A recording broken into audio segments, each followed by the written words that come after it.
Kalau abang kakak teringin rumah dengan view golf course kat belakang, jom tengok video ni. Inilah dia, rumah Superlink Terrace dekat Bangi Golf Resort. Rumah ni betul-betul dekat Bandar Baru Bangi bukan kat Alam Sari, bukan kat Bandar Seri Putera, tapi betul-betul Bandar Baru Bangi. Yang bestnya rumah ni, belakang di view golf course guys. Sumpah awesome. Projek ni pun hanya ada 42 unit je available. Itu pun separuh dah terjual.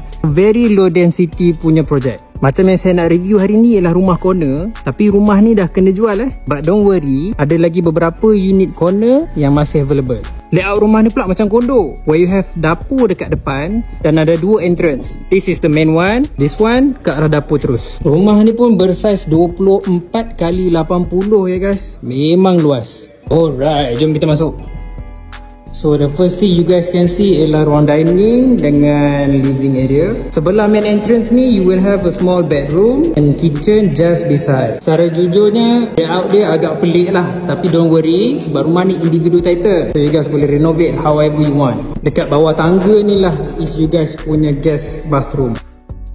The reason developer letak dapur kat depan and living area ni kat belakang because that's where the view is guys. Belakang ni lah golf course punya view. Di bawah ni tak nampak, nanti saya bawa tunjuk ke atas. Belakang rumah ni pun ada lagi 10 kaki tanah guys untuk play around. If abang kakak nak buat extend lagi lah. Going on to the first floor, kita ada 4 bilik dan 4 tandas individu. Dan juga ruang balcony ni untuk maximiskan the view.